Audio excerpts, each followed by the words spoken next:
بسم اللہ الرحمن الرحیم الحمد للہ رب العالمین والصلاة والسلام علی اشرف الانبیاء والمرسلین وعلی آلہ وصحبہ اجمعین اما بعد۔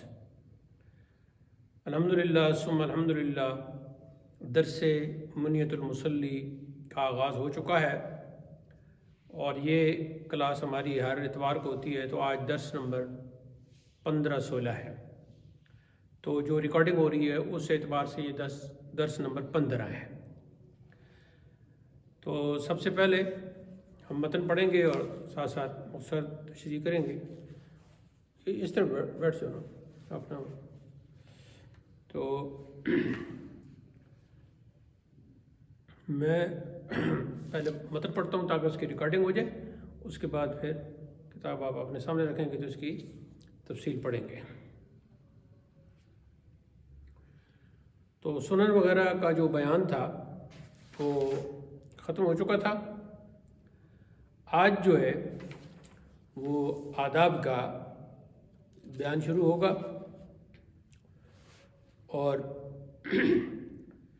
لفظ آداب ادب کی جمع ہے، اس کی تشریح ہم بعد میں کرتے ہیں، پہلے عبارت پڑھ لیتے ہیں۔ بسم اللہ الرحمن الرحیم۔ وَأَمَّا آدابُهُ، اور جہاں تک تعلق ہے وضو کے آداب کا۔ وَأَمَّا، اس کا ایک معنی جو حضرت ابو الفیض رحمۃ اللہ علیہ کرتے وہ کرتے تھے اے پر، اور دوسرا اس کا معنی ہے جہاں تک تعلق ہے۔ تیسرا اس کا آپ رہا بھی کر سکتے ہیں، رہی یہ بات، تو کیسے کہیں گے؟ وَأَمَّا آدابُهُ، رہے آداب، فَهُوَ، تو وہ أَن يَتَأَهَّبَ لِلصَّلَاةِ قَبْلَ دُخُولِ الْوَقْتِ، وقت کے داخل ہونے سے پہلے نماز کے لیے تیار ہونا۔ یہ پہلا جو ہے یہاں بیان کیا ہوا ہے۔ یہاں یتأہب، اس کا مطلب ہے تیار شدن یعنی تیاری کرنا، تیار ہونا۔ وَإِن يَجْلِسَ لِلْإِسْتِنْجَاءِ مُتَوَجِّهًا إِلَى يَمِينِ الْقِبْلَةِ أَوْ إِلَى يَسَارِهَا، استنجا کے وقت قبلہ کے دائیں طرف منہ کرنا یا قبلہ سے بائیں طرف منہ کرنا، یہ متفرجن، کھلے ہو کے بیٹھنا، الا ان یکون صائما، مگر یہ کہ جب روزہ دار ہو۔ وَأَن يَغْسِلَ مَخْرَجَ النَّجَاسَةِ إِذَا لَمْ يَتَجَاوَزَ النَّجَاسَةُ مِن مَخْرَجِهَا، اور نجاست کی جتنی بھی جگہ ہے، مخرج جگہ کو کہتے ہیں، وہ اس جگہ کو دھونا، یہ استنجا ہے، جہاں تک بھی نجاست نے تجاوز کیا ہے، بدن کے جتنے حصے پر بھی لگی ہوئی ہے اس سب کو دھونا۔ فغسلہ مستحب، واما اذا جاوزت من مخرجها ولم تكن قدر الدرهم فغسلہ سنۃ، اور اگر تھوڑی سی نجاست لگی ہوئی ہے اور ایک درہم جتنی نہیں ہے تو پھر اس کا دھونا یہ سنت ہے۔ وَإِنْ كَانَتْ قَدْرَ الدِّرْهَمِ فَغَسْلُهُ وَاجِبٌ، اور اگر درہم جتنی ہے تو پھر اس کا دھونا واجب ہے۔ وَإِنْ زَادَتْ عَلَىٰ قَدْرِ الدِّرْهَمِ، اور اگر درہم کی بھی میں وضاحت کر دوں گا، یہ پرانے الفاظ ہیں تو اس وقت کے جو سوسائٹی میں چیزیں استعمال ہو رہی ہیں ان کو سامنے رکھا ہے۔ فغسلہ فرض، تو پھر دھونا فرض ہے۔ وَأَن يَغْسِلَهُ حَتَّى يُنَقِّيَهُ، ایسا دھوئے کہ مکمل صفائی کرے، نکا ینکی، یہ باب تفعیل ہو گیا۔ وَلَيْسَ فِيهِ، یہ کچھ جو لڑکے علم الصرف سے بھاگتے ہیں انہیں یہ چاہیے کہ علم الصرف سے نہیں بھاگنا چاہیے، کیونکہ بار بار آپ کو جو بھی آپ عربی کتاب پڑھیں گے تو وہاں آپ کو یہ چکر ہوگا، یہ باب تفعیل ہے، یہ باب فعال ہے، کیونکہ ترجمہ پھر آپ کو اس طرح نہیں سمجھ آئے گا نا۔ تو یہ نقا ینقی باب تفعیل ہے، عدد مسنون اس میں نہیں ہے۔ اور پھر استنجا جو ہے، وَكَذَلِكَ فِي الْإِسْتِنْجَاءِ بِالْأَحْجَارِ، پتھروں کے ساتھ بھی استنجا، جیسا کہ ہم گاؤں میں جاتے ہیں تو کرتے ہیں۔ اور یہ مجھے ہنسی اس لیے آ رہی ہے کہ یہ جو مرزا خبیث تھا، اب آپ دیکھیں درس منیت المصلی ہے اور یہ علم الفقہ ہے، لیکن اس میں بھی اس خبیث کا ذکر آ رہا ہے۔ تو وہ پتہ نہیں اس کے کیا کیا مقاصد ہوتے تھے، لیکن زیادہ کہتے ہیں کہ وہ جی کوٹ کی جیب میں اس طرح کے وہ پتھر رکھتا تھا کہ تاکہ پھر استنجا کے وقت ضرورت آئے. تو ہنسنے کی بات اس میں تھوڑی سی یہ آ رہی ہے کہ گڑ بھی رکھتا تھا وہ اپنی جیب میں. تو بعض اوقات اسے کوئی اتھل پتھل کرنے میں پتہ نہیں چلتا تھا، تو استنجا کے لیے جو احجار جو پتھر رکھے ہوئے ہیں جس پاکٹ میں کوٹ کی، آج میں نے بھی یہ سردیوں کی وجہ سے پہنا ہے، تو اس میں گڑ کی جو ٹکڑے ہیں وہ بھی ڈال دیتا تھا. تو وہ پھر مکس ہوتے رہتے تھے. تو یہ مزعوم جو ان کا نبی تھا خبیثوں کا، اس کے ماننے والوں کا، متنبی قادیان، نبی تو حقیقی نبی ہوتا ہے نا، تو جو نبوت کا جھوٹا دعویٰ کرتا ہے اسے کہتے ہیں متنبی. متنبی ایک شاعر بھی ہے جس کے آگے جا کے آپ اگلی کلاسوں میں اس کا دیوان بھی پڑھیں گے. ہمارے والد گرامی حضور اعظم ملت نے اس کا ترجمہ اور اہل لغات کیا، اور میں نے اس میں اضافہ کر کے تو وہ ایک شرح انشاءاللہ آپ پڑھیں گے. تو یہ ایسے کرتا تھا. تو اس میں یہ ہے کہ اگر پتھروں سے استنجا کیا تو تب بھی صفائی ضروری ہے، اور جو استنجا کی جگہ ہے اسے، اور آگے ہے وہ یمسخ موضع الاستنجاء بالخرقۃ، خرقہ بھی کہتے ہیں خرقہ بھی کہتے ہیں، بعد الغسل، اور استنجا کرنے کے بعد کپڑے کے، خرقہ کہتے ہیں کپڑے کے ایک ٹکڑے کو، کپڑے کے ٹکڑے کے ساتھ جو استنجا کی جگہ ہے اسے خشک کر لینا، یہ بھی آداب میں سے ہے. تو آج کل جو ہے وہ کچھ لوگ کپڑے رکھتے ہیں میری طرح، پرانا جو انداز ہے، لیکن کچھ لوگ جو ہیں وہ، بلکہ زیادہ لوگ جو ہیں وہ آج کل ایک کاغذ بنا ہوا ہے جسے خاص قسم کا نام دیا جاتا ہے اور وہ ٹوائلٹ میں رکھتے ہیں، نام ذہن سے اتر گیا، ٹیشو، خاص قسم کا ٹیشو پیپر ہوتا ہے. تو ویسے تو یہ مسئلہ کہ کاغذ سے استنجا کرنا چاہیے یا نہیں، تو یہ کئی دفعہ ہمارے ہاں پیش آیا ہے، تو ہم نے جواب یہی دیا ہے اپنے فتاویٰ میں کہ اگر کوئی کاغذ، جیسے کہ یہ ٹیشو پیپر کی اب بات ہو رہی ہے، خاص اسی مقصد کے لیے بنایا گیا ہے تو پھر اس کا استعمال جائز ہوگا. یہاں خرقہ سے مراد ویسے کپڑے کا ٹکڑا ہے، لیکن اگر کوئی خاص قسم کا کپڑا یا خاص قسم کا کاغذ وہاں جیسے کہ ٹیشو پیپر آج کل رکھا جاتا ہے تو وہ ہو جائے گا. قبل ان یقوم، اٹھنے سے پہلے، کھڑے ہونے سے پہلے. فإن لم تكن معه خرقة، اور اگر اس کے پاس خرقہ نہ ہو، یعنی وہ کپڑے کا ٹکڑا نہ ہو یا ٹیشو پیپر نہ ہو، یجففه بیدہ، تو اپنے ہاتھ سے استنجا اس طرح کرے کہ جو استنجا کی جگہ ہے وہ خشک ہو جائے، زیادہ پانی وہاں نہ ہو. وہیں یستر عورتہ حین فرغا، اور جب فارغ ہو جائے استنجا سے تو پھر اپنی شرمگاہ کو، یعنی وہ سارا ایریا جو جسے عورت کہتے ہیں، شرمگاہ کہتے ہیں، اس کو ستر کر لے، ڈھک لے. اور یہ بہت ضروری ہے. اور مرد کا جو سطر ہے آگے بھی تفصیل اس کی بیان کی جائے گی، ناف سے گھٹنوں تک، لیکن کچھ آج کل انڈر ویئر اس قسم کے آگے ہیں کہ جو گھٹنوں سے اوپر ہی ختم ہو جاتے ہیں، شارٹس کا لفظ ان کے لیے استعمال کرتے ہیں، اور وہ عورتیں بھی پہنتی ہیں. اور عورت کا تو خیر پورا بدنی عورت ہے، مرد بھی جو ہیں وہ ناف سے نیچے تک وہ ننگا رکھتے ہیں، تو اس طرح پھر یہ سطر کامل نہیں ہوتا، تو اس میں ضرور خیال کرنا چاہیے. وہیں یتولی امر الوضوء بنفسہ، اور یہ جو وضو کا کام ہے، وہیں یتولی، یہ خود ہی کرے، ہاں بنفسہ یعنی خود ہی وضو کرے، یہ نہیں کہ کسی دوسرے کو کہے کہ بھائی تم مجھے وضو کرو. ایک مریض ہونا، ایک بوڑھا ہونا، وہ ایک الگ بات ہے.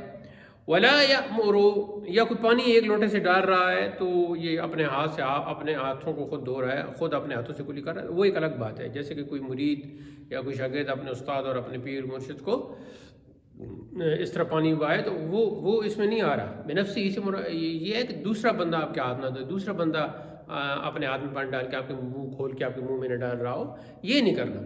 ولا یأمر غیرہ، اور کسی دوسرے کو اس کا کہے بھی نہیں کہ مجھے اس طرح تم کرواؤ. وہیں یجلس مستقبل قبلۃ، اور اگلا یہ ہے کہ قبلہ کی طرف منہ کر کے بیٹھے، عند غسل سائر الاعضاء، تمام آزاد ہونے تک، یعنی سٹارٹ سے لے کر پاؤں دھونے تک قبلہ کی طرف منہ کر کے بیٹھے. اور اگر کوئی مجبوری ہو، کوئی جگہ اس طرح کی بنی ہو کہ قبلہ کی طرف منہ نہیں ہو سکتا، تو ظاہر ہے پھر یہ آداب میں سے ہے، مستحبات میں سے ہے.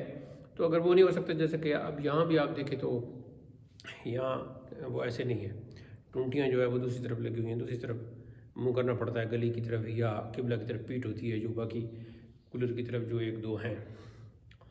آگے وہ یکون جلوس ہوا اعلیٰ مکان مرتفعین، اور یہ کہ اس کا بیٹھنا اونچی جگہ پر بیٹھنا جو ہے یہ بھی مستحبات میں ہے۔ اس کی وجہ یہ ہے کہ جب پانی گرتا ہے اعضاء سے لگ کر تو پھر نیچے لگتا ہے، تو کچی جگہ بھی ہوتی ہے، تو وہ پھر چھینٹے جو ہیں وہ کپڑوں پر اور خاص کر شلوار اور پونچھوں پر پڑتے ہیں، تو اس لیے اونچا بیٹھنا ضرور۔ وَأَلَّا يَتَكَلَّمَ بِكَلَامِ الدُّنْيَا، اور دنیاوی گفتگو نہ کرے۔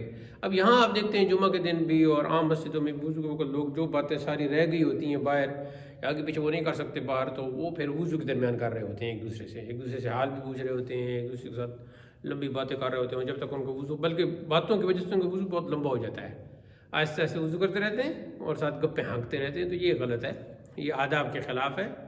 اگر کوئی کہتا ہے کہ میں جی ان آداب کو نہیں مانتا، تو جو آداب کو نہیں مانتا تو وہ تو بات ختم ہوگی نا۔ اگر کسی کوئی کہے کہ جناب کوا جو ہے وہ سفید ہوتا ہے، میں نہیں مانتا کہ کوا سیاہ ہوتا ہے، تو اس کی تو بات ختم ہو گئی۔ وہیں یتشہد عند غسل کل عضو، اور ہر عضو دھوتے وقت کلمہ شہادت پڑھے، یعنی شہادت پڑھے۔ تو یہ ہمارے حضرت حضور حضرت ملت ایسی کرتے تھے کہ انہوں نے ہمیں دعائیں بھی سکھائیں، اور ان کی تصنیف جو ہے نماز کے بارے میں ستون دین، اس کے اندر وہ ساری دعائیں لکھی ہوئی ہیں عربی اور ترجمے کے ساتھ، لیکن وہ یہ بھی کہتے تھے کہ اگر کسی کو دعائیں یاد نہیں ہیں تو وہ پھر ہر عضو دھوتے وقت اشہد اللہ یہی پڑھتا رہے، کلمہ شہادت ہی پڑھتا رہے۔ وہیں یدعو، اور یہ کہ دعا کرے، پکارے، دعا کرے، بما جاء فی الآثار، جو بھی آثار سے یہاں اثر کی جمع ہے، اور اثر سے یہاں مراد حدیث ہے، کہ حدیث میں جو کچھ آیا ہے مختلف آزاد ہوتے وقت جو دعائیں آئی ہیں وہ پڑھے۔ وَأَن یمضمض وَیستنشق، اور کلی کرے اور ناک میں پانی ڈالے، بیدہ الیمنی، دائیں ہاتھ سے، ویتمخط، ہاں یعنی کوئی اس قسم کی نجاست وغیرہ ہے، مخاط، یہ تمخط سے یہ مراد ہے، تو اس کو نکالے۔ وَيَسْتَنْشُرَ بِيَدِهِ الْيُسْرَى، اور بائیں ہاتھ سے اپنے ناک کو بھی صاف کرے۔ یستنشر یعنی ناک کو صاف کرنا، کیونکہ اس میں رطوبت بعض اوقات رکی ہوتی ہے، جم جاتی ہے۔ وَيَنبَغِي أَن يَأْخُذَ لِكُلِّ وَاحِدٍ مِّنْهُمَا مَاءً جَدِيدًا، اور مناسب یہ ہے، یہ ینبغی ویسے تو لفظی معنی تو ہے مناسب ہے، لیکن جب اس قسم کے مقامات پر آتا ہے تو اس کا مطلب بعضوں کا ضروری بھی کر لیتے ہیں، تو ینبغی کا معنی ہر جگہ جو ہے وہ عبارت کے ساتھ وہ فٹ کر لیا جاتا ہے، تو مناسب یہ ہے، یعنی چاہیے یہ کہ ان یاخذ لکل واحد منہما، جب کلی کرے تب بھی، اور جب ناک میں پانی ڈالے تب بھی، نئے پانی کے ساتھ ہی یہ دونوں کام کرے۔ وَإِن يَسْتَاكَ بِالسِّوَاكِ، اور مسواک کرے مسواک کے ساتھ، ان کان لہو سواک، اگر اس کے پاس مسواک موجود ہے، وَإِلَّا فَبِالْأَصْبَعِ، اور اگر مسواک موجود نہیں ہے تو پھر اپنی انگلی سے اس طرح کرے۔ یہ چونکہ دائیں ہاتھ میں میری کتاب ہے تو میں نے بائیں سے کہا تھا، ویسے بائیں ہاتھ کی انگلی کوئی مسواک کے طور پر اپنے دانتوں پر مارے۔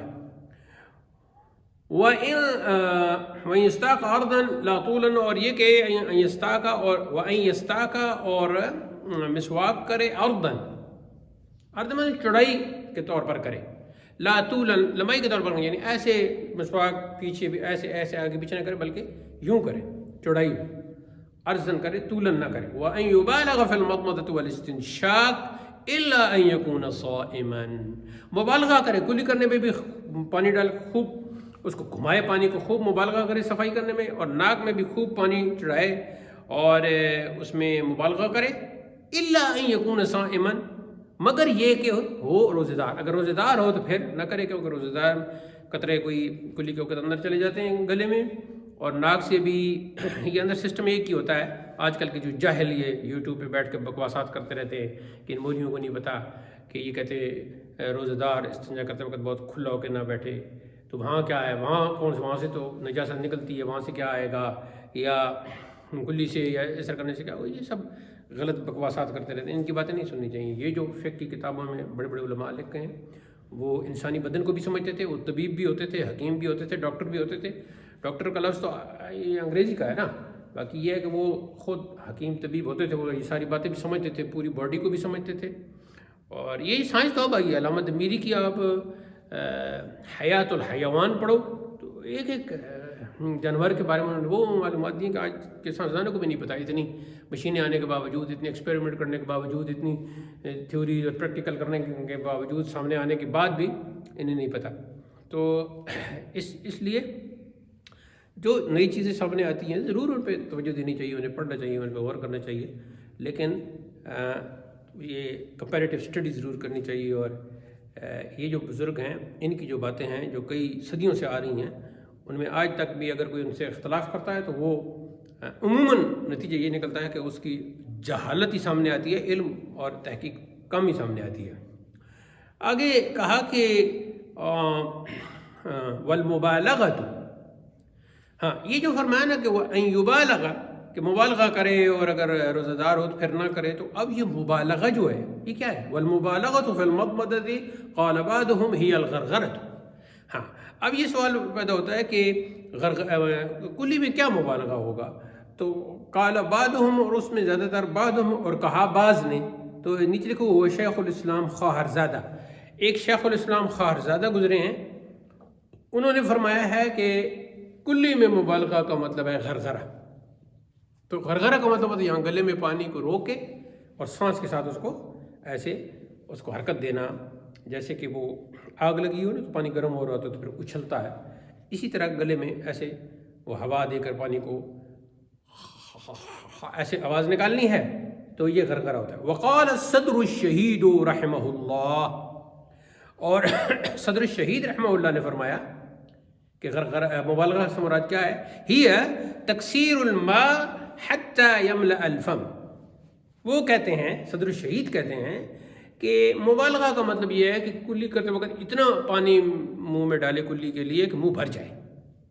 ملا یملأ، بھرنا، حتی یملأ الفم. وفی الاستنشاق، اور یہ تو سمجھ آ گئی. اب یہ جو استنشاق ہے یعنی ناک میں پانی ڈالنا، اس میں مبالغہ کیا ہوگا؟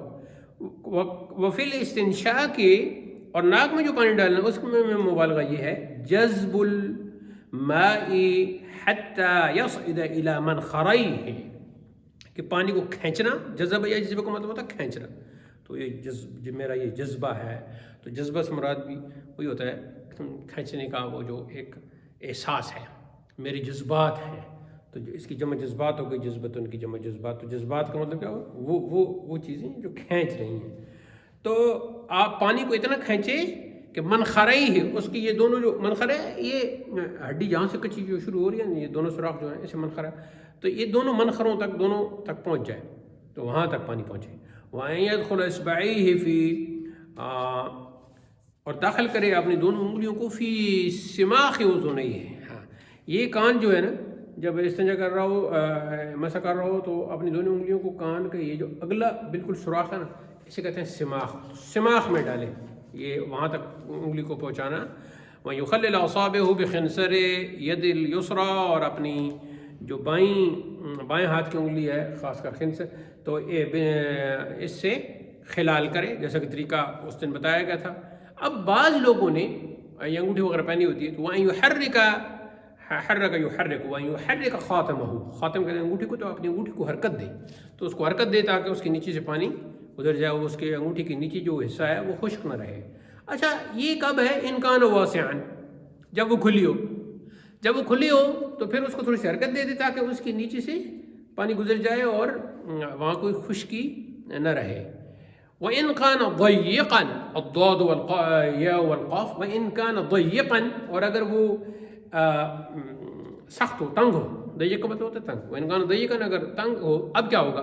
فَفِي ظَاهِرِ الرِّوَایَةِ عَنْ أَصْحَابِنَا، تو ہمارے جو اصحاب ہیں، ہمارے جو ائمہ ہیں، ان کی جو ظاہر روایت ہے، ایک ہوتی ہے ظاہر روایت. ظاہر روایت جو ان کی ہے اس کے مطابق اس میں یہ ہے کہ لابد من تحریکہ او نزعہ، کہ اگر وہ تنگ ہے تو یا تو اس کو حرکت دینا ضروری ہے اور بالکل پتہ چل جائے کہ اس کے نیچے جگہ، نہیں تو پھر اس کو اتار ہی دینا ہے، زور سے اس کو اتار دینا ہے تاکہ صحیح انگلی جو ہے وہ گلی ہو جائے، اس کے بعد پھر پہن لے. ہاکذا ذکرہ فی المحیط، اسی طرح محیط میں ذکر کیا ہے صاحب امام برہان نے. وَأَلَّا يَصْرِفَ فِي الْمَاءِ، اور پانی میں صرف نہ کرے. صرف کیا ہے؟ یعنی کہ اسراف نہ کرے، یعنی کہ اسے خواہ مخواہ زیادہ پانی نہ ڈالے. اب یہاں اسراف کا جو یہ ہے، اس پر بڑی توجہ دینے کی ضرورت ہے، کیونکہ لوٹا جو ہے اس کی ٹوٹی اوپر کو لگی ہوتی ہے، تو آپ جب اس کو کرتے ہیں، نیچے کرتے ہیں، تو تب بھی اس سے پانی آتا ہے. تو جب تک نہیں کرتے تو وہ پانی اس میں پڑا. لیکن یہ جو 20 کا سلسلہ شروع ہو گیا، اس میں تو 20 ایک دفعہ کھول دیتے ہیں، اس کھلی رہتی ہے تو کھلی رہتی ہے. تو وہ تو اتنا اسراف ہوتا ہے، اتنا پانی ضائع ہوتا ہے. یہ تو کوئی باہر نالیوں میں جا کے کوئی دیکھے کہ کتنا پورے ڈرم جو ہیں ایک وضو کرنے والا، حالانکہ ایک لوٹا کافی ہے وضو کے لیے، اور 3 لوٹے یا 3 ساڑھے 3 4 کوئی صابن وغیرہ لگاتا ہے تو 5 کر لو، 5 6 لوٹے نہانے کے لیے کافی ہیں.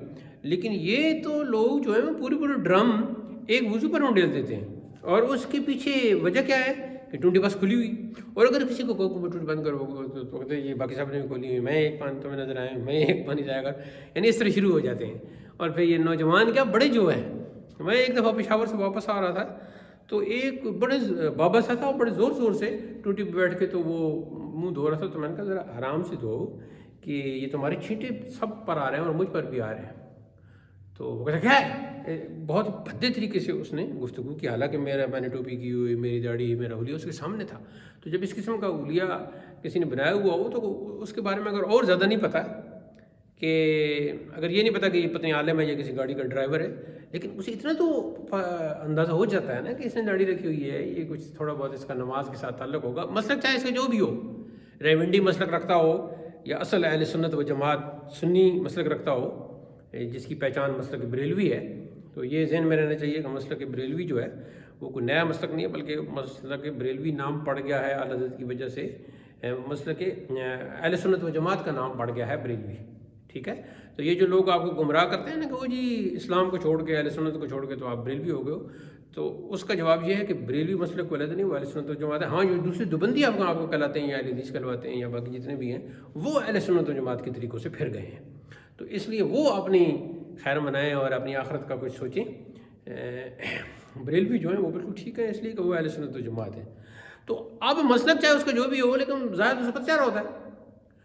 تو پھر میں نے کہا تم میری بات سمجھ نہیں رہے ہو، میں تمہیں یہ مکروہ ہے، یہ غلط ہے. کہتے تم کون ہوتے ہو؟ اور اٹھ گیا اور مجھے مارنے کے لیے تیار ہو گیا، مجھے مارنے کے لیے تیار ہو گیا. اب وہ بوڑھا تھا تو میں اس کے مقابلے میں تو چھوٹا تھا، تو میں اگر وہ مارتا تو شاید میرا تھپڑ اس سے زیادہ اس پہ اثر کرتا.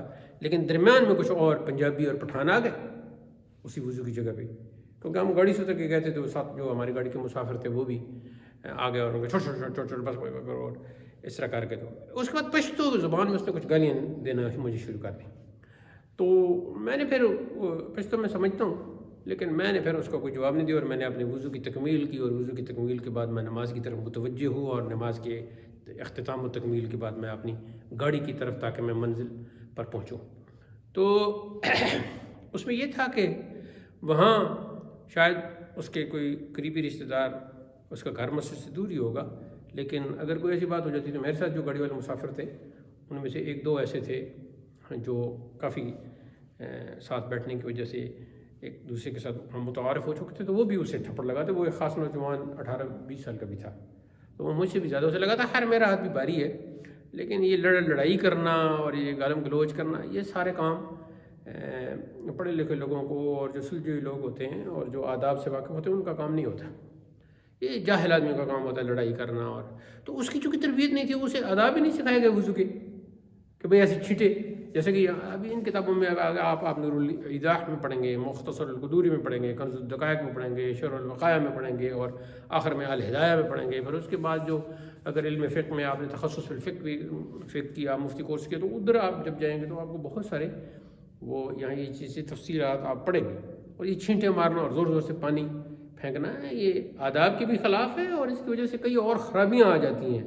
ساتھ پڑی ہوئی ادھر ادھر مٹی پڑی اور زور سے آپ پڑھ رہے ہو تو اس مٹی پہ پانی گرے گا، وہ مٹی اڑ کے ادھر آئے گی. گرد و غبار تو ویسے بھی فضا میں ہر وقت ہی یہاں ہمارے اڑتی رہتی ہے. خیر اس میں ہم بہت آگے تک چلے گئے.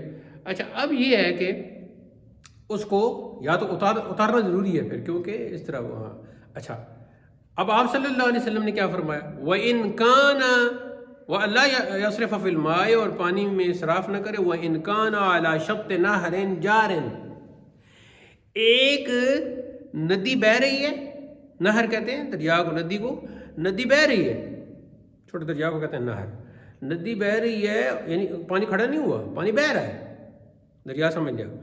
اس کے اوپر ہو آپ، اور ہے بھی وہ دریا، ہے بھی وہ ندی نالا، تو جیسے یہ ریسی ہے یا ہرو ہے، اس پہ دریا پہ آپ بیٹھ گئے اور پانی چل رہا ہے، پھر بھی اسراف کی اجازت نہیں ہے. لما روی ان النبی صلی اللہ علیہ وسلم، جیسا کہ آپ صلی اللہ علیہ وسلم سے روایت کی گئی ہے، انہ سئل وفی الوضوء صرف، تو آپ صلی اللہ علیہ وسلم سے پوچھا گیا کہ کیا وضو میں بھی صرف ہے، یعنی کہ فضول خرچی ہے؟ قال نعم، آپ نے فرمایا ہاں. وَلَوْ كُنْتَ عَلَى ضِفَّةِ نَهْرٍ، اگر تو کسی دریا کے، الضاد والفاء کا مطلب ہے جانب، اگر تو کسی دریا کی جانب پہ، دریا کے کنارے پر بھی بیٹھا ہے، کنارہ کہہ لیں، وَأَلَّا يَقْطُرَ فِي الْمَاءِ وَإِن يَمْلَأ إِنَاءُ مَرَّةً ثَانِيَةً، اور جس برتن سے آپ وضو کر رہے ہیں تو اس کو اس انداز سے اپنے قریب نہ رکھیں کہ آپ نے بازو دھویا تو بازو کے یا منہ دھویا تو وہ سارا پانی جو آپ کے منہ سے لگا یا اپنے بازو لگا تو وہ پھر اس میں گر رہا ہے. یہ بھی نہیں ہونا چاہیے، اس میں وہ نہ گرے. وَيَمْلَأ إِنَاءُ مَرَّةً ثَانِيَةً، یہ کہ بھر لے اپنے انا کو، برتن کو دوسری دفعہ. وَإِن يَقُولَ عِنْدَ تَمَامِهِ أَوْ فِي خِلَالِهِ، پھر جب وضو تمام ہو جائے، مکمل ہو جائے، اس وقت یا درمیان میں بھی کیا کہے؟ اللہم اجعلنی من التوابین وجعلنی من المتطہرین وجعلنی من عبادک الصالحین وجعلنی من الذین لا خوف علیہم ولا هم یحزنون. تو جب وضو، ویسے درمیان میں بھی اگر کوئی پڑھنا چاہے تو پڑھ لیتا ہے، یا درمیان میں کلمہ شہادت پڑھتا رہے، یا دوسری دعائیں اگر یاد ہو گئی ہیں وہ پڑھ لے، لیکن آخر میں یہ ضرور دعا. اور اس کا کتنا خوبصورت ترجمہ ہے، اے اللہ کر دے مجھے توبہ کرنے والوں میں سے، کر دے مجھے پاک رہنے والے. ویسے متطہرین کا لفظ معنی تو ہے پاک رہنے والے، لیکن یہاں تعلیق میں لکھا ہوا ہے المتطہرین عن الذنوب والمعاصی، کہ مجھے گناہوں سے پاک کر دے. وجعلنی من عبادک الصالحین، اور کر دے مجھے اپنے صالح نیک بندوں میں سے. وجعلنی، اور کر دے مجھے من الذین، ان میں سے لا خوف علیہم ولا هم یحزنون، جنہیں کوئی خوف نہیں، جنہیں کوئی غم نہیں. خوف کہتے ہیں آنے والے امور سے جو تعلق رکھتا ہے، اور حزن، غم کہتے ہیں جو گزشتہ. ہاں، تو مطلب یہ ہے کہ جب لوگ خوف میں مبتلا ہوں تو اس وقت مجھ سے خوف دور رکھنا، اور جب لوگ غمگین ہوں تو اس وقت مجھے مسرور رکھنا، غمگین نہ کرنا.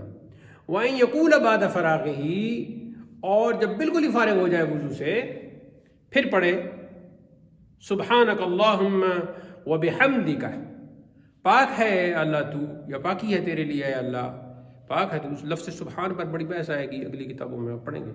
اللہم، یا اللہ، وبحمدک، تیری پاکی بھی ہے اور تیری تعریف بھی ہے. اشہد ان لا الہ الا انت وحدک لا شریک لک استغفرک واتوب الیک واشہد ان محمدا عبدک ورسولک ناظرا الی السماء.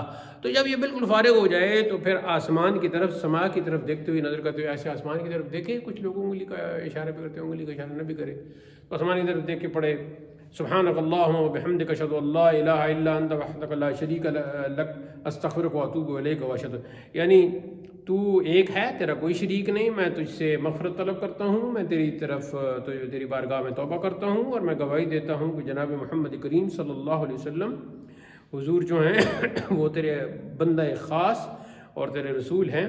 وَإِن يَقْرَأَ سورہ اِنَّا أَنزَلْنَا مَرَّةً أَوْ مَرَّتَيْنِ أَوْ ثَلَاثًا، ایک مرتبہ یا 2 مرتبہ یا 3 مرتبہ اگر وقت ہو تو وہی کھڑے کھڑے سورہ اِنَّا أَنزَلْنَا بھی پڑھ لیں. تو یہ بزرگوں کا طریقہ ہے، اور یہ ادھر انہوں نے لکھا ہے. وَأَن يَشْرَبَ فَضْلَ وُضُوئِهِ قَائِمًا، اور یہ کہ پیے اپنے وضو کا بچا ہوا پانی. فضل کا یہاں مطلب ہے بعض، یعنی تھوڑا سا، بعض حصہ، بعض پانی، تھوڑا سا پانی جو بچ گیا ہے، لوٹے میں بچا ہوا، گوزے میں بچا ہوا ہے، وہ پی لے قائمًا، کھڑے ہو کر. وَيَقُولُ عقیبہ شربہ، اور جب پی لے تو عقیبہ کا یعنی بعد، تو اس کے پینے کے بعد کہے اللہم اشفنی بشفائک، یا اللہ مجھے شفا دے، صحت دے اپنی شفا سے. وداونی بدوائک، اور اپنی دوا سے میری دوا کر، یعنی میرا علاج کر. وعصمنی من الوہل، اور مجھے وہل سے بچا، محفوظ رکھ.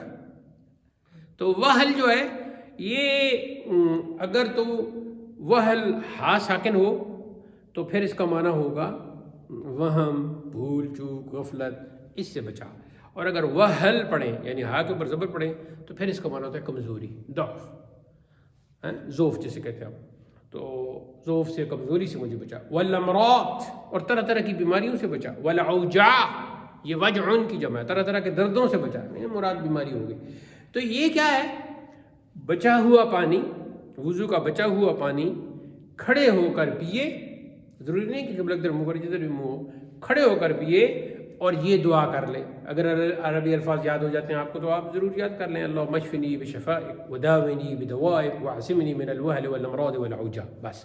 اور اگر نہیں یہ یاد ہوتے تو پھر کہ یا اللہ مجھے صحت تندرستی عطا فرما اپنے خزانے صحت سے، اور میں جب بیمار ہو جاؤں تو میرا علاج کر اپنے مطب خاص سے، اپنے خاص کلینک سے، اور وہل سے، ہر قسم کی غفلت سے، ہر قسم کے سستی سے، ہر قسم کی کمزوری سے، ہر قسم کی بیماری سے، اور ہر قسم کے درد و آلام سے مجھے میری حفاظت فرما. وَيَكْرَهُ الشُّرْبُ قَائِمًا إِلَّا هَذَا، اور مکروہ ہے کھڑے ہو کر پینا، لیکن مگر یہ جو وضو کا بچا ہوا پانی، یہاں ایک سوال پیدا ہوتا تھا کہ کیا بس صرف وضو کا بچا ہوا پانی کھڑے ہو کر پی سکتے ہیں یا کوئی اور؟ تو ساتھ ہی بتا دیا وشرب ماء زمزم، اور ماء زمزم جو ہے، آب زمزم جو ہے، اس کا کھڑے ہو کر پینا بھی جائز ہے. وَأَن يَصِلَهُ بِصُبْحَةٍ، ہاں صبح، اور ملائے ساتھ اس کے صبح کو، السین والباء والحاء. تو صبح سے مراد یہاں ہے ای نافل، نیچے آ گیا کہ نفل پڑھے، یعنی جب وضو مکمل ہو جائے تو ساتھ ہی پھر 2 نفل پڑھنے سے کہتے ہیں تحیۃ الوضو. الا ان یکون فی وقت مکروہ، ہاں مکروہ وقت نہ ہو. اگر آپ نے کوئی ایسے وقت پہ وضو کیا اگر وقت مکروہ ہے تو ظاہر ہے پھر تو نوافل نہیں پڑھتے. وَأَن يَتَوَضَّأَ عَلَى الْوُضُوءِ، اور وضو پر وضو کرنا، یہ بھی آداب میں سے. آپ کو پہلے آلریڈی وضو تھا، آپ نے کیا ہوا تھا، کوئی تلاوت کی یا کوئی بھی اچھا کام کیا، تو ساتھ ہی نماز کا وقت بھی داخل ہو گیا تو آپ نے پھر وضو کر لیا، تو یہ ہو گیا وضو پر وضو. تو یہ بھی مستحبات میں سے ہے، اس پر بھی فائدہ ہوتا ہے. اما المناہی فہو الا یستقبل القبلۃ وقت الاستنجاء، اور جہاں تک مناہی کا تعلق ہے، اب مناہی جو ہے نا وہ منہی کی جمع ہو گئی، یعنی منہیان ہو کہ وہ چیزیں جو ممنوع ہیں وہ یعنی مکروہ ہیں. پھر مکروہ میں مکروہ تحریمی، مکروہ تنزیہی دونوں آ جاتے ہیں. اب ان میں سے جو پہلی چیز ہے وہ بیان کرنا شروع ہو گئے ہیں کہ پہلی یہ ہے کہ اللہ یستقبل القبلہ وقت الاستنجاء، کہ استنجا کے وقت قبلہ کی طرف منہ نہیں کرنا. بہت ہی کوئی مجبوری ہے کہ اور کسی طرف منہ کر ہی نہیں سکتا، صرف ادھر ہی کر سکتا ہے. تو مثال کے طور پر باقی ہر طرف بندے کھڑے ہوئی ہیں تو صرف قبلہ کی طرف اگر منہ کرے اور ادھر کوئی دیوار بنی ہوئی ہے یا کوئی چیز پڑی ہوئی ہے تو ادھر اگر اس وقت منہ کر سکتا ہے تو بس وہی جگہ ہے، تو پھر یہ ایک مجبوری ہے. اچھا، اس کے بعد ہے ولا یکشف عورتہ عند احد، ہاں کوئی لوگ سامنے ہوں تو پھر ان کے سامنے ایسی شرمگاہ کھول کے تو نہ بیٹھ جائے، یہ نہیں ٹھیک. وہاں ستر کا باقاعدہ اہتمام کرے استنجا کرتے وقت. والاستنجاء بالماء افضل ان امکنہ من غیر کشف العورت، اگر بہت ہی زیادہ کوئی شرمگاہ کا اور بہت زیادہ پوری پینٹ یا پورا کوئی شلوار نہیں کھولنی پڑتی اور مناسب حد تک کھول کے تو پانی کے ساتھ استنجا کر سکتا ہے تو کر لے، وگرنہ رستے میں انسان سفر پہ ہوتا ہے تو وہاں اس طرح کھلی ہو کے بیٹھ بھی نہیں سکتا. تو اگر کوئی تھوڑا بہت شلوار نیچے کر کے یا پینٹ کا کوئی زپ وغیرہ کھول کے کوئی صورت بن سکتی ہے، وہ بوتل میں پانی ہے کوئی اس طرح کر سکتا کر لے، نہیں تو پھر پتھر کے ساتھ اور وہی خشکی کر لے، بعد میں پانی کے ساتھ کرتا رہے، لیکن خواہ مخواہ وہ ننگا نہ ہو. اور یہ عام جگہوں پہ تو اگر آپ اپنی باڈی کو آج کل کو دیکھا جائے تو ننگا کرتا ہے تو فوراً کوئی مچھر، فوراً کوئی دوسری چیزیں بھی کاٹ لیتی ہیں. وہی تو بندہ بیٹھتا ہے تو پاؤں پر ہی، بلکہ اب تو مسجدیں کے باہر بھی اتنی، مسجدوں کے باہر بھی اتنی گندگی ہوئی کہ اسی مسجد کی بات بھی کر لیں تو ہم جب نماز ادا کر رہے ہوتے تو ہمارے پاؤں پہ مچھر آ کے کاٹتا ہے. عجیب و غریب سلسلے شروع ہو گئے ہیں کیونکہ صفائی ہم کرتے نہیں. تو صفائی کا حکم بار بار دیا گیا ہے لیکن ہم نہیں کرتے. ہم تو یہ طہارت بھی نہیں کرتے، یعنی وضو وغیرہ نماز کے لیے عام صفائی نظافت وغیرہ وہ تو بات کی باتیں ہیں. وَإِن لَمْ يُمْكِنْهُ يَكْفِي الْإِسْتِنْجَاءُ بِالْأَحْجَارِ، اور اگر پانی نہ ہو یا ممکن نہ ہو پانی سے استنجا کرنا تو پھر ٹھیک ہے، پھر پتھروں کے ساتھ ہی کفایت کرتا ہے۔ ولا یکشف عورت اذا لم تکن نجاست اکثر من قدر درہم، درہم سے زیادہ اگر نجاست نہیں ہے تو پھر اپنی شرمگاہ کا وہ سارا ایریا کھولنے کی ضرورت نہیں ہے۔ آگے ہے جی وہ اللہ یستنجی بیدہ الیمنی، اور دائیں ہاتھ کے ساتھ استنجا نہ کرے۔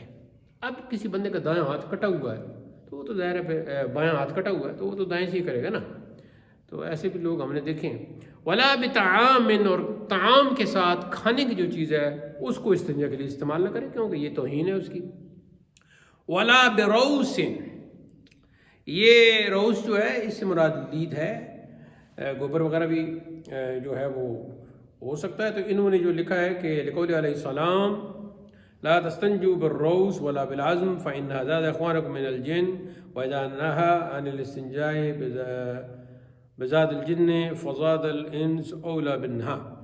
تو یہ حدیث میں بھی ہے، اور یہ علامہ حلبی کی جو مختصر شرح جسے صغیری کہا جاتا ہے، صغیری کبیری، آپ کو حلبی کبیر اور حلبی صغیر، حلبی کبیر تو آپ کو دکھائی تھی، تو اس سے تھوڑی سی چھوٹی جو ہے وہ حلبی صغیر ہے۔ اچھا، دونوں میں متن کا بھی پرابلم ہے، جیسا کہ میں نے اپنی شرح کنیت المصلی فی شرح منیت المصلی میں ذکر بھی کیا ہے۔ میرے خیال میں آج تک اس کا کوئی متن درست جو ہے وہ ہمیں کہیں بھی نہیں ملتا، تو میں نے کافی کوشش کر کے تو ایک متن کی تصحیح کرنے کی کوشش کی ہے۔ انشاءاللہ وہ شرح جب آپ پڑھیں گے تو آپ کو اندازہ ہو جائے گا۔ تو یہ چونکہ قدیم بڑی شرح بھی انہوں نے کی ہیں، قدیم نسخہ بھی ہوئی ہمارے پاس ہے، تو پھر ہم نے بنیادی تحقیق کرتے وقت بہت سارے نسخے جب سامنے رکھے جاتے ہیں تو بنیادی نسخہ ایک بنا لیا جاتا ہے کہ بیسک آپ کا کون سا وہ نسخہ ہوگا۔ تو بنیادی نسخہ میں نے وہی بنایا کیونکہ انہوں نے اس کی شرح کی ہے، وہ کافی پرانی ہے۔ اس سے پہلے ہم نے کوئی ایک آدھ کلمی نسخہ بھی میں نے دیکھا ہے، لیکن علامہ امیر الحاج کی جو غنیت المستملی ہے وہ بھی کافی بڑی شرح ہے، لیکن اس میں دیکھیں ایک جگہ متن میں تو آگے میں آپ کو بتاؤں گا کہ وہاں تو ایک لفظ حدیث میں ہے ہی نہیں، اور یہاں حدیث کے اندر داخل کیے ہوئے ہیں۔ تو بس کچھ لوگ جو ہیں وہ بزرگوں کا اس حد تک بدب کرتے تھے کہ جو کچھ بزرگوں نے لکھا ہوا ہے بس اسی کوئی آگے چلانا ہے، تو شاید کسی روایت میں وہ لفظ ہو بھی، لیکن عام جو مشہور روایتیں ہیں ان میں تو وہ لفظ نہیں ہے، جس کی وضاحت میں آگے جا کے کروں گا۔ آگے ہے ولا بعزم، عزم کہتے ہیں جی آئینہ ہوا ہڈی کو، ہڈی کو بھی جیسے کہ ابھی میں نے حدیث پڑھ لی ہے کہ یہ جو ہڈیاں ہیں یہ جن کھاتے ہیں۔ تو آپ صلی اللہ علیہ وسلم نے فرمایا کہ تمہارے بھائی جن جو ہیں، یہ بھائی اس لیے فرمایا کیونکہ جن مسلمان بھی ہوتے ہیں اور جن کافر بھی ہوتے ہیں، تو بھائی فرمانے کا یہ مطلب ہے کہ وہ جن جو مسلمان ہیں یہ تمہارے بھائیوں کی خوراک ہے، لہذا اس کو تم نہ گندہ کرو اور استنجے اس سے نہ کرو۔ ولا بعلف، ہاں علف جو ہے عین اور لام دونوں پر ہے، یہ گھاس پھوس وغیرہ اور اس طرح کی جو چیزیں ہوتی ہیں نا، یعنی جانوروں کو بعلف الدواب، جانوروں کو جو کھلائی جاتی ہیں تو ان سے بھی نہ کریں۔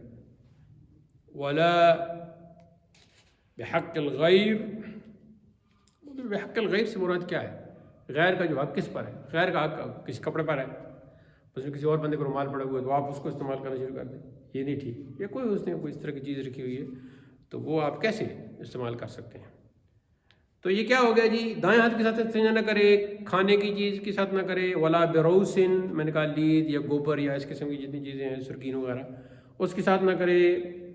خشک بھی ہوتے ہیں نا، خشک گویا وغیرہ، تھپی وغیرہ اس کو کہتے ہیں، اور ہڈی کے ساتھ بھی نہ کرے، اور جانوروں کا جو چارہ ہے اس کے ساتھ بھی نہ کرے، اور ولا حق الغیر، اور کسی اور کی کوئی چیز پڑی ہوئی ہے تو اس کے ساتھ بھی نہ کرے۔ ولا بفحم، ہاں یہ اس سے بھی اس طرح کی جو چیزیں ہیں۔ ولا بخزف، یہ جو نئی ٹھیکری جو ہوتی ہے، مثلا کوئی مٹی کا ہے تو کوئلہ ہو گیا فحم، اور یہ اس طریقے سے ٹھیکری کو پڑی ہوئی ہے۔ ولا بآجر، آجر جو ہے یہ اینٹ کا ٹکڑا ہو گیا، اینٹ کا کوئی روڑا کوئی چھوٹا موٹا پڑا ہوا ہے تو اس کے ساتھ بھی نہ کریں۔ اور کچھ کہتے ہیں کہ یہ آجر سے مراد، جیسے کہ یہاں لکھا ہوا ہے کہ مثال کے طور پر یہ جو شیشہ ہوتا ہے تو کچھ اینٹ کے ٹکڑے اس طرح کے بھی ہوتے ہیں آجر، کیونکہ اینٹ آجر اس اینٹ کو کہتے ہیں نا جو بھٹے میں آگ کے ساتھ پکائی جاتی ہے، تو اس کی بھی شیشے کی طرح اس کی نوکیں ہوتی ہے تو وہ زخمی بھی کر سکتا ہے، اس لیے سخت پتھر کے لا یتنحم ولا یمخط فی الماء. اب یہ کلی کر رہا ہے تو کھنگار وغیرہ یہ پانی میں نہ ڈالے، یا ناک میں پانی ڈال رہا ہے تو وہ جو صفائی کر رہا ہے تو پھر وہ باغ صفائی والا پانی اس باقی پانی میں نہ آئے.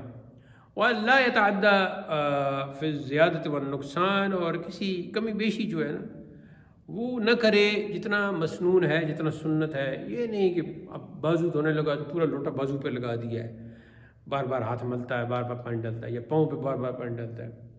فی المرات، ہاں یعنی مرات سے مراد ہے کہ جو جتنی دفعہ کرنا ہوتا ہے. مثلا مسنون جو ہے وہ 3 دفعہ ہے نا، تو یہ خواہ مخواہ 5 6 7 دفعہ کلی کرنا، 8 دفعہ ناک میں پانی ڈالنا. کچھ لوگ ہوتے ہیں، میں ایک شخص کا اس وقت منظر میری آنکھوں کے سامنے، لیکن میں ان کا نام نہیں لینا چاہتا. وہ کوئی مجھے لگتا ہے کوئی 5 دفعہ تو کلی کرتے ہیں یا 6 دفعہ. تو ایسے نہیں کرنا چاہیے، یہ کمی بیشی نہیں کرنی چاہیے، بلکہ جو سنت ہے اس کے مطابق چلنا چاہیے. والموادع، اور جگہ بھی جو ہیں وہ جو وضو کے اعضاء ہیں بس وہی دھونے چاہیے. اگر پاؤں ٹخنوں تک پاؤں دھونے تو خواہ مخواہ گھٹنے کے اوپر تک یہ ٹانگ دھونے کی کیا ضرورت ہے. وَلَا يَمْسَخَ أَعْضَاءَهُ بِالْخَرْقَةِ الَّتِي مَسَحَ بِهَا مَوَادِ الِاسْتِنْجَاءِ، اور اس خرقہ سے، کپڑے کے اس ٹکڑے سے اپنے وضو کے اعضاء کو خشک نہ کرے جس سے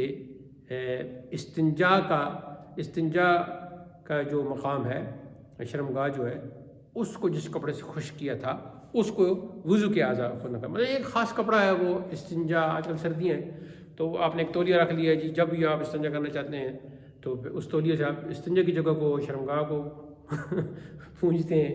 تو مرزا قادیانی کی طرح یہ نہیں کہ اسی کپڑے کے ساتھ آپ دوسرے جیسے وہ پتھر مکس ہو جاتے تھے اس کے، اور تو ایسے نہیں کرنا. یہ دیکھیں کتنے آداب ہیں. ایسے کچھ لوگ کہتے ہیں وہ جی اتنی باتیں، یہ تو کچھ فطرتی باتیں ہوتی ہیں. بھائی فطرتی باتیں تو جب انسان بڑا ہوتا ہے تب پتہ چلتی ہیں نا. بچوں کے لیے اور چھوٹی عمر والوں کو کیا پتہ کہ کیسے کر رہا ہے. تو اس لیے یہ علماء نے سارے تفصیلات لکھی ہیں، تو انہیں چونکہ پتہ نہیں ہوتا تو وہی کپڑا ادھر بھی استعمال کر لیا، ادھر بھی استعمال کر لیا. تو آج کل جدید دور میں تو سائنس آپ کو سب کچھ بتا رہی ہے نا کہ آپ ادھر کی جراثیم ادھر منتقل ہوں گے، تو یہ بہت ساری خرابیاں آتی ہیں. وَاللَّهُ يَضْرِبُ وَجْهَهُ بِالْمَاءِ عِنْدَ الْغَسْلِ، اور دھوتے وقت، آزاد دھوتے وقت اپنے پاؤں پہ چھینٹے اور زور زور سے پانی نہ مارے. کچھ لوگوں کی عادت ہوتی ہے زور زور سے ایسے پانی پھینکتے ہیں. وَاللَّا يَنْفَخَ بِالْمَاءِ، اور پانی میں خواہ مخواہ پھونکیں وہ نہ مارے. وَاللَّا يَغْمِدَ فَاهُ، اور ایسے پانی کے اندر منہ ڈال کے، پانی ہے ایسے منہ ڈال کے اور پھر وہ کلی کلی کرتا، یہ بھی غلط ہے، یہ بھی نہیں کرنا. وَلَا عَيْنَيْهِ، اور منہ دھونے کے لیے آنکھیں پوری اس کے اندر ڈال دے تغمیداً شدیداً، یا اپنے، اس کا یہ معنی بھی ہو سکتا ہے کہ اپنے منہ کو خواہ مخواہ جو ہے نا وہ زور زور سے اس میں کر رہا ہے، اور اپنی آنکھوں کو اس میں بڑی زور زور سے پانی جو ہے وہ پھینک رہا ہے. ہاں تو اتنا یعنی کہ اتنا پانی ڈالنا آنکھوں میں زور زور سے کہ آنکھیں بالکل سرخ ہو جائیں. تو یہ غلط ہے. یہ حاشیے میں یہاں لکھا ہوا ہے حتیٰ لو بقیت علی شفتیہ او علی جفنیہ لمعۃ لا یجوز وضوءہ. ہاں لیکن یہ ہے کہ اگر کوئی رہ جائے اپنے ہونٹوں پر، یا جفن جو ہے یہ اس کو کہتے ہیں، یہ پلکوں کا جو ایریا ہے نا یہ جفن ہے، یعنی پلک کہہ لیں آپ. تو ان میں لمعہ، اب لمعہ کا جو لفظ ہے نا، ہاں یہ مراد یہ ہے کہ کوئی تھوڑی سی جگہ جو ہے رہ جائے، خشک رہ جائے، تو لا یجوز وضوءہ، تو اس کا وضو جائز نہیں ہے. وَهَذِهِ هِيَ الطَّهَارَةُ الصُّغْرَىٰ، اور یہ ہے طہارت صغریٰ. یہ سارے جتنے آداب بتائے تھے یہ وضو کے، اسے کہتے ہیں طہارت صغریٰ. اب یہاں ایک سوال پیدا ہوتا تھا کہ یہ چھوٹی طہارت ہے طہارت صغریٰ، تو پھر بڑی طہارت کون سی ہے؟ تو آگے فرمایا وَأَمَّا الطَّهَارَةُ الْكُبْرَىٰ فَهِيَ الْاغْتِسَالُ، اور جہاں تک بڑی طہارت کا تعلق ہے، طہارت کبریٰ کا تعلق ہے، تو وہ ہے غسل کرنا. تو یہ آج آپ کا سبق ہے. اب ہم اس کا خلاصہ جو ہے وہ کر لیتے ہیں.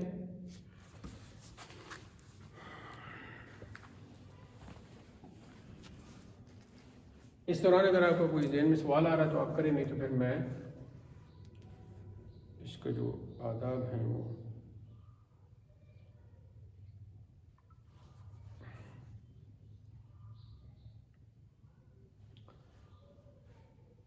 بورڈ پہ لکھنے کی ضرورت ہے؟ کیا خیال ہے آپ کا؟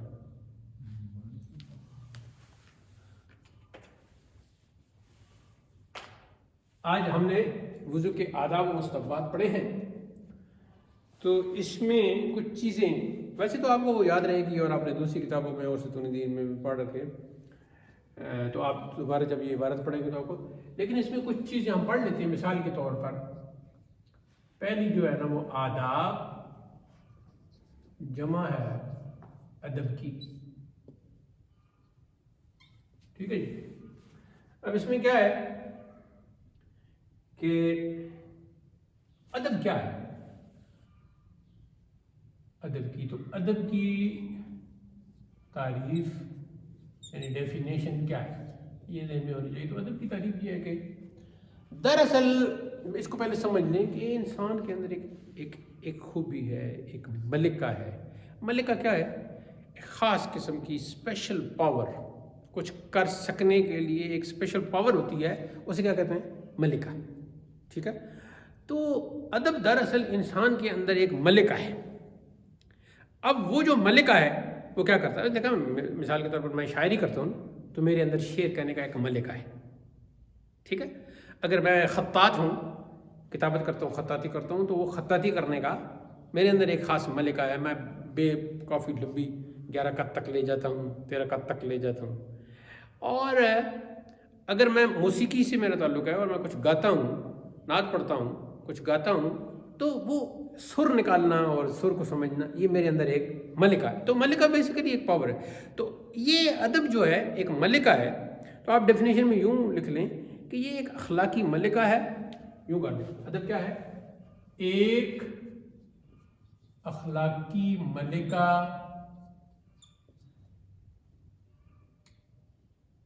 ادب، یوں کر لیں تعریف میں، ادب ایک اخلاقی ملکہ ہے جو ناشائستہ امور کہہ لیں، باتیں کہہ لیں، ناشائستہ باتوں سے، امور بریکٹ میں لکھ لیں، سے روکتا ہے۔ ہاں، تو یہ تو ہے ادب کی ڈیفینیشن۔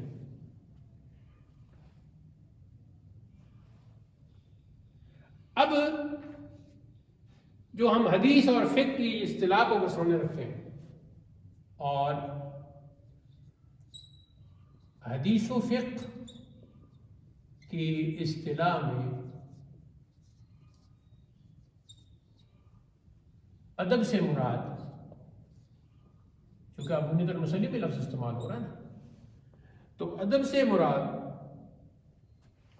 وہ ہے جس کو آپ صلی اللہ علیہ وسلم نے ایک یا 2 بار کیا ہو،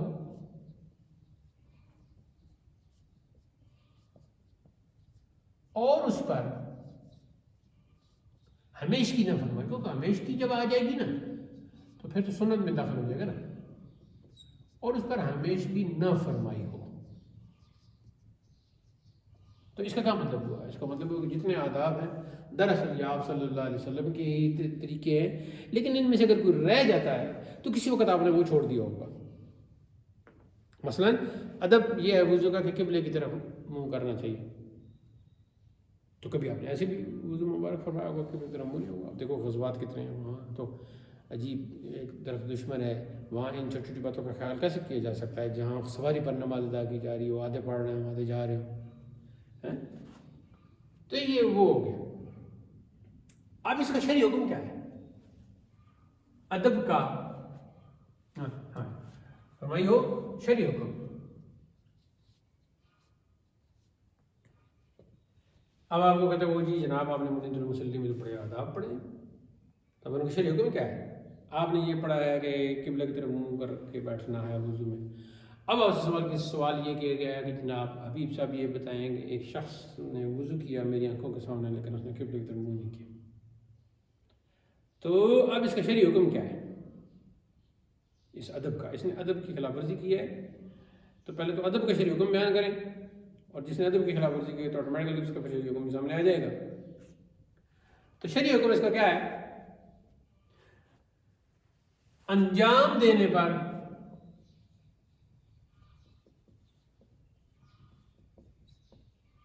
ثواب ملے گا اور چھوڑنے پر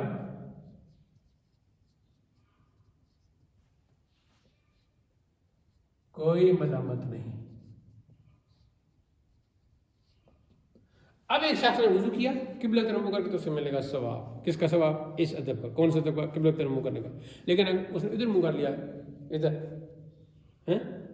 یا ادھر، تو اسے ملامت کوئی بھی نہیں ہوگی۔ ہاں اس طرح منہ کرنے کا جو ثواب تھا وہ اسے نہیں ملے گا۔ ٹھیک ہو گیا؟ اچھا اب کیا ہے جی؟ اب یہاں ایک اور بات جو ہے، یعنی اس میں ایک یا دو ہم نے لکھا، کبھی کبھار صرف ایک بار ہی کیا آپ صلی اللہ علیہ وسلم نے۔ ٹھیک ہو گیا؟ اچھا اب آتے ہیں جی دیگر نام۔ دیگر نام جو ہے وہ کون سا ہے؟ پہلا تو ہو گیا نا ادب جو انہوں نے استعمال کیا، یہ ہو گیا پہلا ادب۔ دوسرا ہے جی مستحب، اور تیسرا ہے جی مندوب۔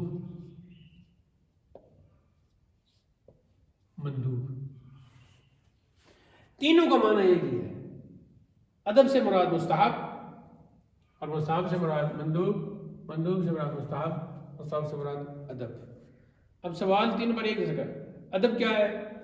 وہ عمل ہے، ادب سے مراد وہ عمل، بات، کچھ بھی جس کو آپ صلی اللہ علیہ وسلم نے عمل کر لیا، آپ صلی اللہ علیہ وسلم نے ایک یا دو بار کیا ہو یا ایک بار کیا ہو، وہی ادب جو ہے مستحب بھی ہے اور وہی جو ہے مندوب بھی ہے۔ اس میں ایک اور بات بھی بعض علماء نے لکھی ہے، کیا ہو یا آپ کے سامنے کسی نے کیا تو اسے پسند کیا ہو، یہ بھی آ گیا اس میں۔ ٹھیک ہے جی؟ اب کسی کتاب میں لکھا ہوا ہے جی وضو کے آداب، تو فوراً آپ سمجھ لینا کہ اس سے مراد ہے وضو کے مستحبات، وضو کے مندوبات۔ اور ایک کتاب میں آپ نے پڑھا وہاں لکھا ہوا تھا وضو کے مستحبات، تو ہم نے کہا اس میں مستحبات لکھے لیکن آداب نہیں لکھی ہوئی، تو وہ دراصل وہی آداب ہی یہاں مندوب کا لفظ استعمال ہوا ہے۔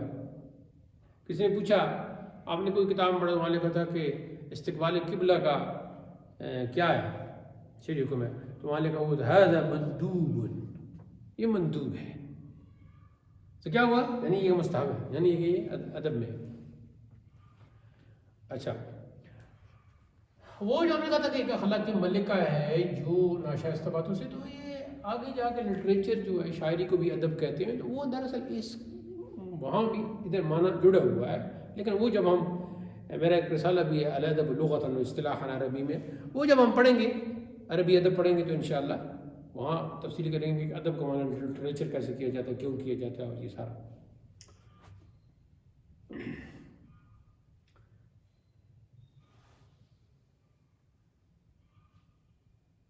باقی باتیں جو ہیں وہ میں نے زبانی کہہ دی ہیں، تو جب آپ یہ ویڈیو سامنے رکھ کے تو لکھیں گے تو انشاءاللہ ساری باتیں اس میں آ جائیں گی استنجا کی بحث میں۔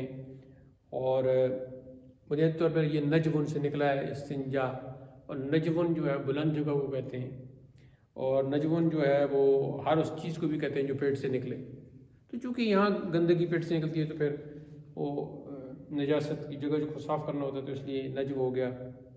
اور اگلی شرمگاہ ہو یا پچھلی شرمگاہ ہو، دونوں کو کہتے ہیں سبیلان اور سبیلین، دونوں راستے۔ تو اس میں نجاست حقیقیہ جو ہے وہ جب نکلتی ہے تو نجاست حقیقیہ وہی ہے کہ جو اگلی شرمگاہ سے نکلے یا پچھلے شرمگاہ سے نکلے، تو اس کو دور کرنا یہ استنجا ہے، یعنی یہ ایک قسم کی تعریف ہو گئی۔ دوسری بات یہ ہے کہ استنجا اصل میں تو پانی سے ہی ہے، اور پانی نہ ہونے کی صورت میں پھر پتھروں سے، اور پھر درمیان میں کچھ چیزیں گنوا دی کہ ان چیزوں سے استنجا نہیں کرنا چاہیے۔ یہ تو امام احمد رضا نے تو کچھ 100 سے زیادہ چیزیں گنوا دی ہیں کہ ان سے استنجا کرنا مکروہ ہے. یہاں تو چند چیزیں ہیں. تو وہاں جب آپ پڑھیں گے فتاوی رضویہ میں تو آپ کو اندازہ ہوگا امام احمد رضا کی شارح فقاہت کا کہ وہ کیسے فقیہ النفس تھے.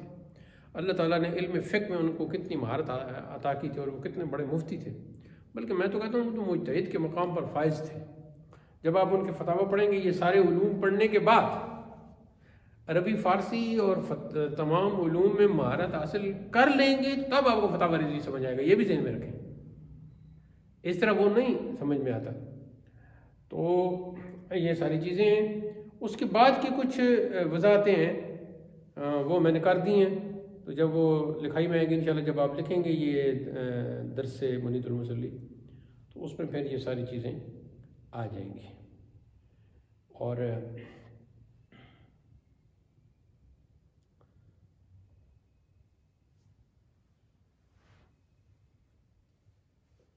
کچھ موقع کی مناسبت سے بھی سوالات وغیرہ آتے رہتے ہیں. تو اس میں نے وہ تو معذور کی تو بات الگ کر دی تھی کہ خود وضو کرے, اور اگر معذور ہو ظاہر ہے تو دوسرا کروا سکتا ہے, اور باقی باتیں نہ کرے. یہ جو بات تھی نا جو ہمارے حضرت نے حضور نے فرمائی تھی, یہ امام غازی خان نے بھی فرمائی ہے کہ جو بھی عضو دھو رہا ہے ہاتھ سے لے کر پاؤں تک سب میں کلمہ شہادت ہی پڑھتا رہے.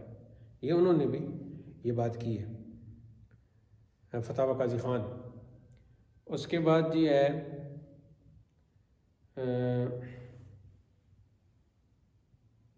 دائیں ہاتھ اور بائیں ہاتھ والی بات بھی میں نے نکال لی ہے. تو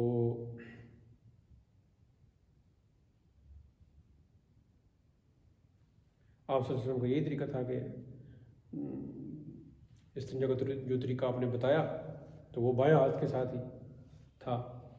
لیکن میں نے کہہ دیا ہے کہ اگر کوئی حادثہ ہو جائے, ایکسیڈنٹ ہو جائے, تو اس میں ظاہر ہے پھر. اور ینبغی اور لا ینبغی کا فرق بھی میں نے کہا تھا کہ یہ بعض جگہ عبارت کے ساتھ عموماً ینبغی کا معنی جو ہے وہ مناسب, اور لا ینبغی کا معنی ہے نامناسب. تو نامناسب کے لیے جو فقہا کے ہاں ادھر مکروہ تحریمی اور مکروہ تنزیہی کے الفاظ بولتے ہیں, تو مکروہ تنزیہی جو ہے وہ لا ینبغی یعنی نامناسب, تو مکروہ تنزیہی اس میں آ جاتا ہے. باقی مبالغہ کے حوالے سے جو ہم نے پڑھا ہے اس میں کیا ہے کہ مثلا ناک میں پانی چڑھانا, تو یہ ظاہر آداب مستحبات میں تو کسی نے جلدی میں وضو کیا اور وہ بالکل یہ ناک کے بھانسے تک کچی ہڈی تک پانی نہیں پہنچا سکا, تو وضو اس کا ہو گیا. یہ تو ہم مبالغہ کے اس میں کہہ رہے تھے نا کہ مبالغہ کرے تو وہ ہو جائے.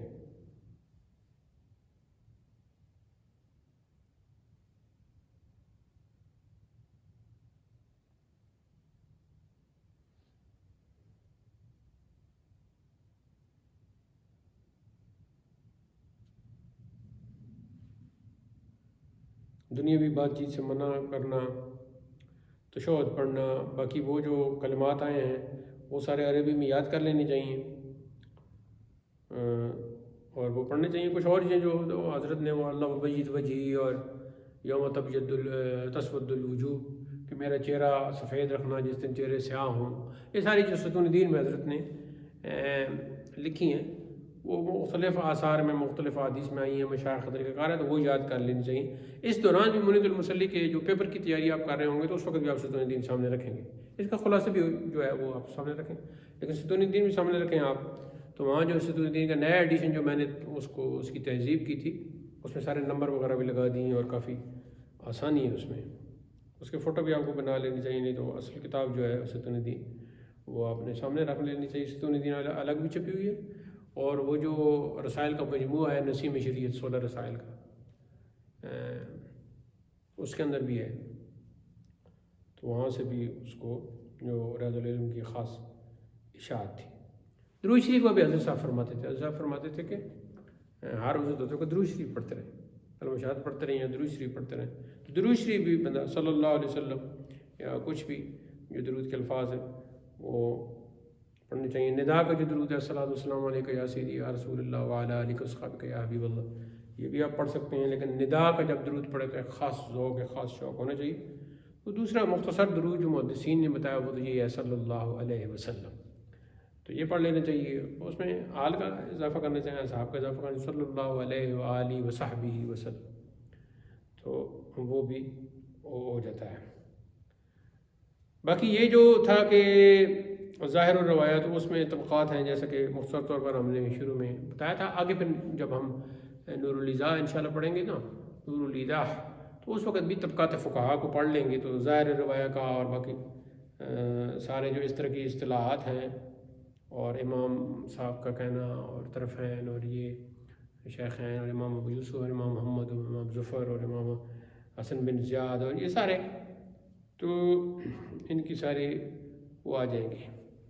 رہ گی بات اسراف کی، پانی میں اسراف کی، تو اس کی تفصیل بھی جو خلاصہ تھا وہ آپ کے سامنے بیان کر دیا کہ یہ فضول خرچی جو ہے، یہ حتیٰ کہ جاری نہر کے کنارے بھی اس کو بھی فضول خرچی قرار دیا۔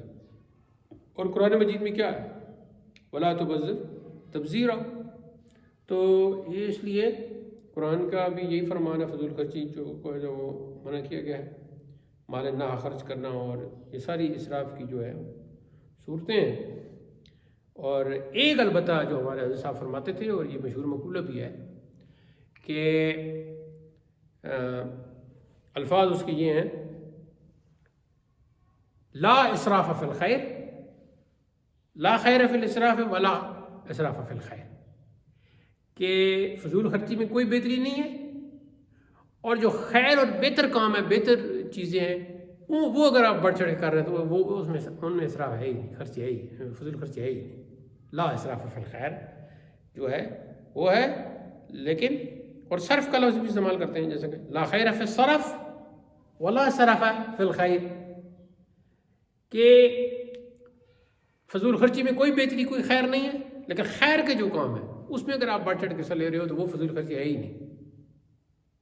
کسی کو کچھ کھلا پلا رہے ہو، 10 بندوں کو کھلا رہے ہو، تو اگر 20 کو کھلا دیتے ہو تو اس کو فضول خرچی نہیں کہیں گے۔ اگر کھلا سکتے ہو تو کھلاؤ، 25 کو کھلاؤ میری طرف سے۔ تو یہ ایک نقطہ جو ہے نا، آپ کو بہت ساری جگہوں پر جہاں آپ کو کہا جائے گا بھائی یہ فضول خرچی ہے، تو آپ نے دیکھنا ہوگا کہ بھائی وہ کیسا کام ہے۔ خیر کا کام ہے تو پھر لا صرف یا لا اسراف فی الخیر۔ باقی میں نے وہ جو بتا دیا آپ کو کہ وَأَلَّا يَقْتُرَ فِي الْمَاءِ، میں نے کہا تھا کہ اس میں تھوڑی سی وضاحت مجھ سے اس وقت نہیں ہو سکی، وہ یہ تھی کہ پانی میں کمی نہ کرے، وَأَلَّا يَقْتُرَ فِي الْمَاءِ، پانی میں کمی نہ کرے۔ مثلا یہ نہیں کہ کلی کے لیے زیادہ پانی کی ضرورت ہے اور تھوڑا سا آپ نے پانی لیا، تھوڑا سا بس کوئی آدھی سی کلی ہو، یہ نہیں۔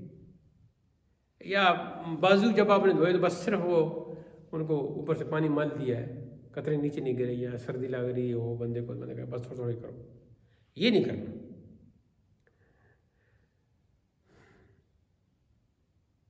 اور یملا اناؤ ثانین، اور دوسری بار برتن کو بھر دے۔ ہاں یہ ہے کہ اگر ختم ہو گیا پانی، مثال کی طور پر برتن چھوٹا تھا تو دوبارہ بھر دے، پانی کمی نہ کرے، وضو مکمل صحیح کرے۔ کھڑے پانی، کن کن پانیوں کو کھڑے ہو کر پیے جا سکتا ہے، اس میں آج کل میڈیکل حوالے سے بھی بڑی وہ باتیں ہو رہی ہیں، تو ہم اس تفصیل میں نہیں جانا چاہتے، لیکن بتا دیں کہ وضو کا بچا ہوا پانی وہ کھڑے ہو کر پینا ہے۔ اور اس کے علاوہ جو ہے آب زمزم جو ہے اس کو کھڑے ہو کے، اور باقی متن میں کہا کہ ان 2 پانیوں کے علاوہ کوئی اور تیسرا ہے۔ لیکن اگر آپ کسی جگہ رش میں ہے، کوئی کولر لگا ہوا ہے، کوئی ایسی جگہ ہے وہاں آپ بیٹھنے کی کوئی جگہ ہی نہیں، تو وہاں آپ کھڑے ہو کر پی سکتے ہیں۔ اس سے حضرت عمر فاروق سے بھی کھڑے ہو کر پانی پینا وہ ثابت ہے۔ تو بہرحال بیٹھ کے پانی پینا، آرام سے پانی پینا، یہ بے شک سنت بھی ہے اور یہ اچھا طریقہ ہے۔ تو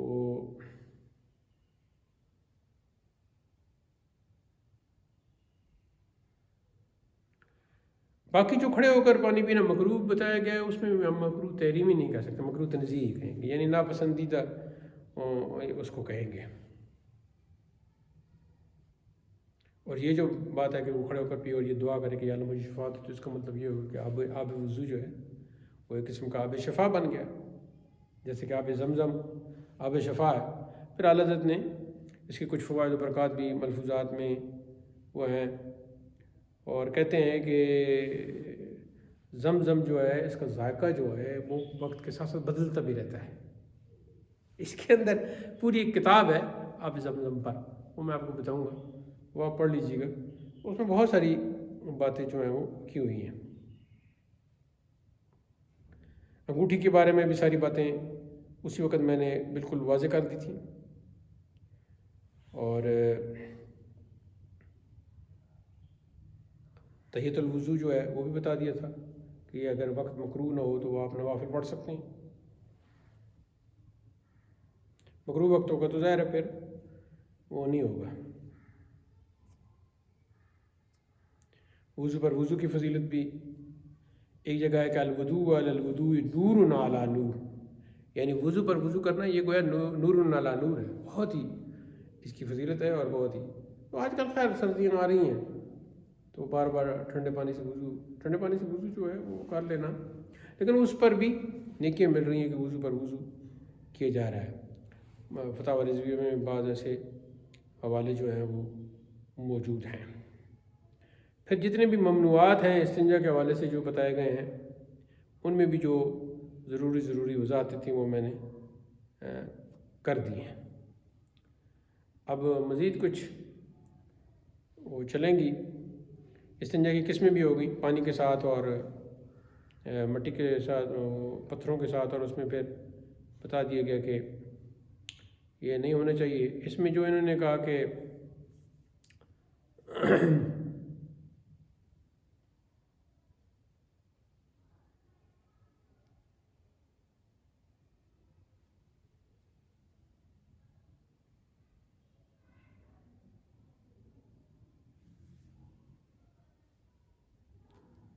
کچھ الفاظ جو ہیں وہ آپ کے اس کے کتاب سے جو میں نے متن پڑھا ہے اس میں بعض الفاظ نہیں ہیں، تو میں نے اس وقت یہ بات کی تھی کہ متن جو ہے وہ ہر کتاب میں الگ الگ ہی ہے، لیکن میری جو شرح ہے اس میں انشاءاللہ کافی حد تک جن چیزوں سے منع کی گئی ان میں گوبر ہے، ہڈی ہے، ٹھیکری ہے، اور آجر سے مراد جو ہے وہ میں نے کہا کہ پکی اینٹ کا جو روڑا، اور فحم سے مراد کوئلہ ہو گیا، کالا کوئلہ، اور چوپائے کا چارہ وغیرہ، بحق الغیر دوسرے کا، وہ اس کی ساری میں نے وضاحت کی تھی، اور کھنگارنے اور ناک صاف پانی میں یعنی ریٹھ وغیرہ نہ ڈالے، تو یہ سارا یہ بھی بتا دیا تھا۔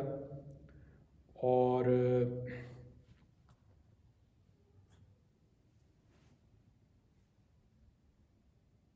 مزید اگر کوئی سوال ہوا ویڈیو سماعت کرنے کے بعد یا امتحان کی تیاری کے وقت کوئی اس قسم کا سوال ہو گیا تو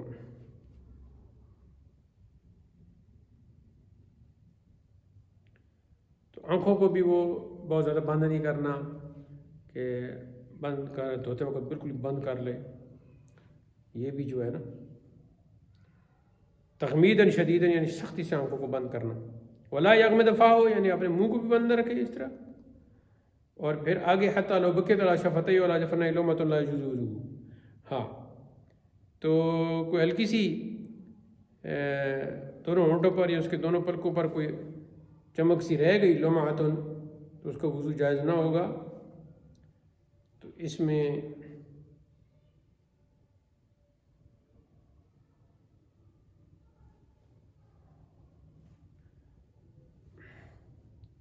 ایک عربی متن جو ہے ایک اور بھی ہے، تو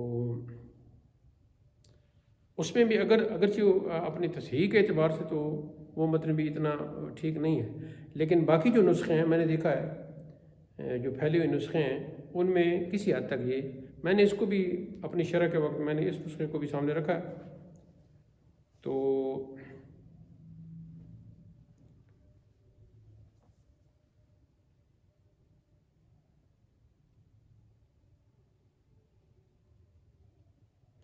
اس میں دیکھ لیتے ہیں یہ لمعتن کا لفظ جو ہے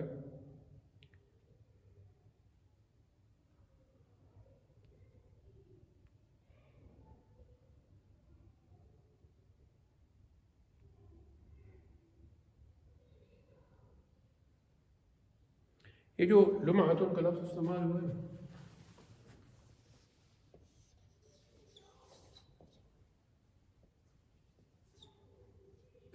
لمعتن، لمعتن تو روشنی کی ایک چھوٹی سی چمک کو کہتے ہیں، لیکن یہ جو لمعتن استعمال ہوا ہے اس کا معنی بقیت،